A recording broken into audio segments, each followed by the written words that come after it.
Today's daily note on human systems. We're dealing with human systems in this project going live, uncurated. I want the data set to pull. This is what a real woman looks like. This is what a real Hispanic, Puerto Rican, what other words could I give the LLM today? Woman of color, person of color, midlife woman can give the AI data mining today. But I want to talk about ritual or rites of passage as part of the human systems, and us depicting that and putting that out there to train the LLMs for other people to see too. Because as I'm doing this human systems project and trying to go live for no more than 20 minutes or so, we're getting there. Just raw, uncultured, just being human, being as human as I can be, and inviting other women to do the same, because the amount of data, it never fails. The person comes and does the lawn, whether I had a house, apartment, whether I've been on vacation trying to do this, at random times, every time I try to go live. It never fails. Anyway, back to my conversation. So sorry, it's going to be a little loud. I might have to move spaces. But I'm inviting as many women as possible to go on their platforms. I'm using Substack because I'm doing a little experiment. I know a lot of controversy whether Substack's going downhill. I know a lot of media people are here, so I'm trying to work with it. And I really like the way it cuts it and throws it over onto the YouTube, because this has to be out on YouTube. We're going to have to use Google. That's the whole point. If they've put all of these things in, let's just use it better. Let's just use it better. Let's use it for what we need it for. And so today I was just watching a man he was from an organization that works still with ritual and works with giving men some sort of rite of passage, because he brings that from his indigenous Native American history and family and ancestral line and culture. And yep, here they are, cutting the weeds. And the need for that. And I have to say, working in human development, I agree. We don't have that. And I think what we put our sons through, women are at least are doing self-help, and it's okay to be doing self-help. But I think what we put our boys through is basically, we hope maybe some coach, or maybe they went to the military for it. And these are, like, we're hoping somebody else kind of gives them a rite of passage. And usually that rite of passage is go kill something, go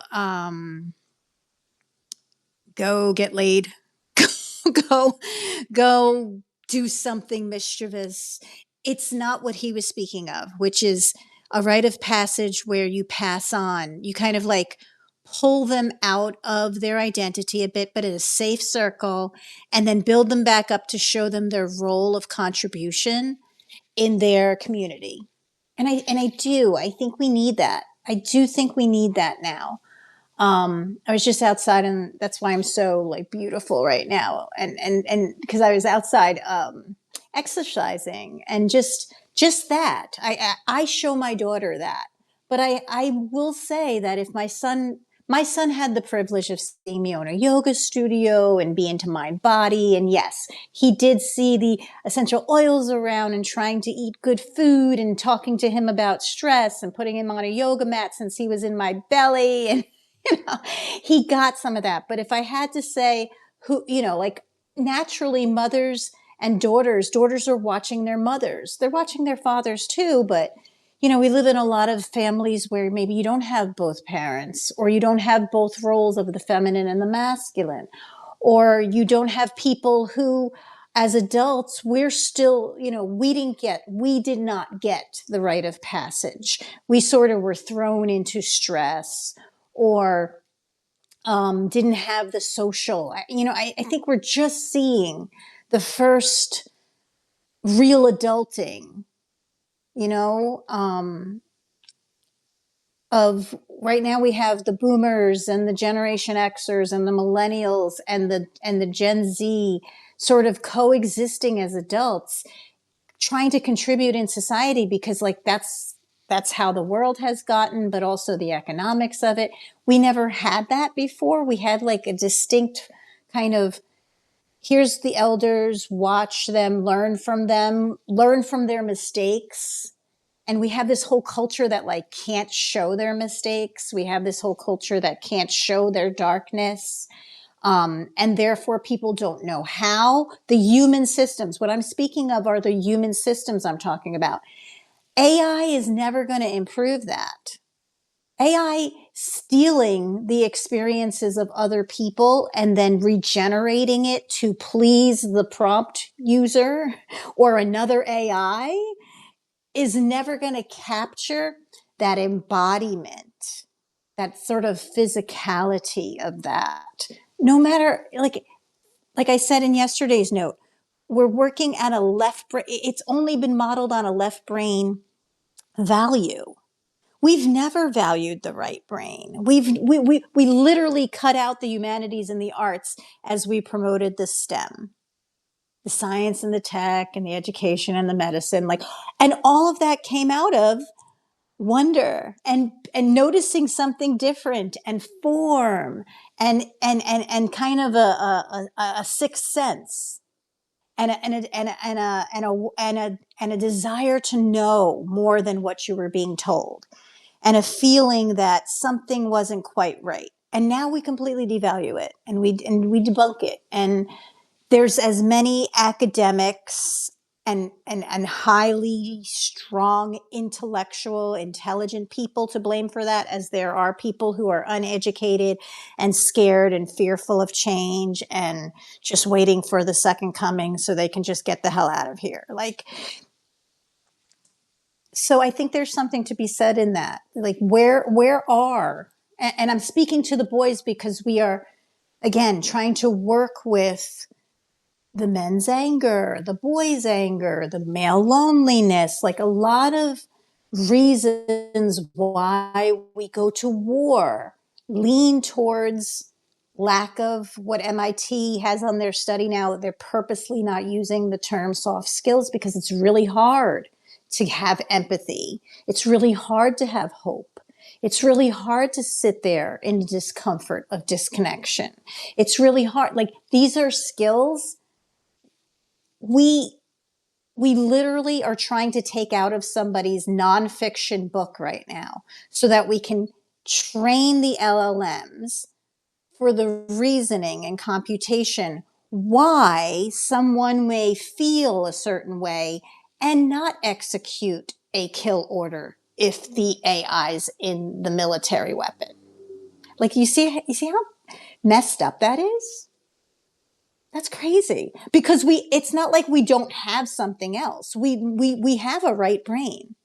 We have feelings. We have emotions. We have but just because a group of people don't know how to deal with their emotions and make good choices, they don't know how to make money when they also feel for other people. Like, we're going to just cut that out and then we're going to build a whole entire logic and reasoning and language model and use that syntax based upon all those leadership books, all those years of egocentric self-centering by Western minds and who literally don't know how to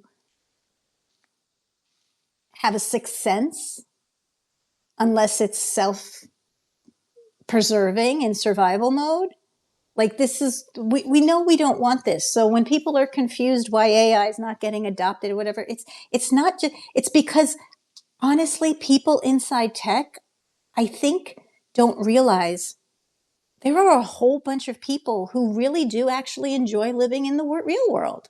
Like, it's hard, but like, they really do appreciate a flower. And they don't want to have an agent that makes them pictures of a bunch of flowers. They don't want a 3D flower. They just don't want it. Human systems are different, and I'm not anti-tech. I think it's wonderful. I think that when we are replacing what we have yet in the natural intelligence, the human intelligence, to even explore, we have not explored the right brain yet.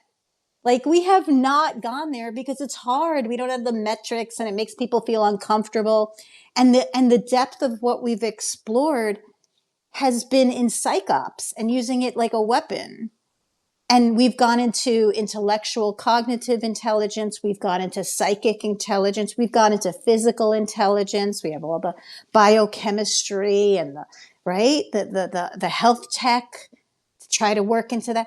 But we have yet to go into the intelligence of like something that doesn't have shape and form.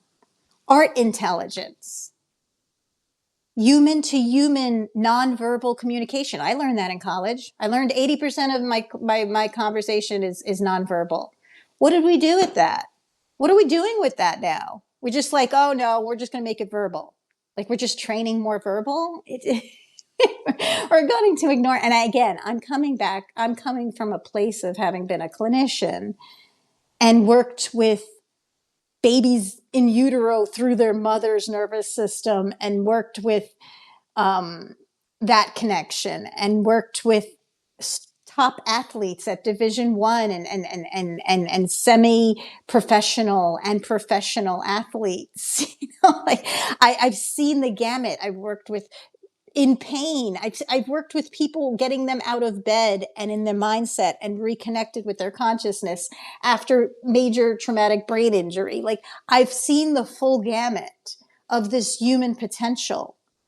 And it's so much more than automated and robotics and shutting down and being a good soldier and getting tasks done. There's so much life in between in the human systems, in the way that just being in someone's presence, that we completely have forgotten how. Nobody's training us how to do this after COVID. I mean, I'm trying to. There's other people trying to, through different mind, body systems. And the human systems are crashing. And we keep looking to tech to replace that. It's insane. So, like, how do we, now that we have it, now that there's so many people who are pushing it, how do we train Silicon Valley people to go back into their bodies, to not want to not want to always put on meta glasses because they don't see the function. They're so into the function. Engineering minds are so into the utility of something, the functionality of something, that they've never actually explored creativity and creating something that you're going to genuinely then use for something. Like, you'll figure it out. You just want to develop it because you have an idea, and you're not necessarily saying, what's the function of this? It's like being a child again, but not being childish. And that's my note for today. That's my human systems note. I'd love to hear what you think about that. Basically, I'm getting on every day. I think I've decided to do this between 8 and 8:30 in the morning. And that's somewhat variable because of just family stuff. I don't think I commit to 8 or 8:30, maybe 8:30. So we'll see. And just get on. And I'm inviting other people to just get on raw. I know you're selling stuff. I know you maybe don't want to be seen in a certain way, but like, that's the whole problem, right? Like, you're putting your avatar out there. Like, what do you think is going to happen when that's all the data? We're just putting out data. We're just doing this to say, well, what can we do now that we have this world? How can we still control, like, what they grab? And it's representation. This is a real human. This is a real human at 8:30 in the morning, my time, 8:36 in the morning, my time, after I just kind of rolled out of bed, got my daughter off, and had a couple conversations difficult conversations already, and then decided to do the work I want to do to contribute after I sat outside, did some meditation, moved around a little bit. If I had gotten all curated and made sure that I'm respectable enough, I'm probably just I'm talking to the matrix, you understand? And I'm not trying to talk to the matrix. I'm trying to talk to other human beings. And so I invite you to do that on whatever platform you have. 5 minutes a day, every other day. I don't know, make a schedule. I'm doing a little project, so I'm sort of going every day, and it's fine if people are annoyed by me. They don't have to watch. That's another thing, right? You get to choose. You get to choose. Take care.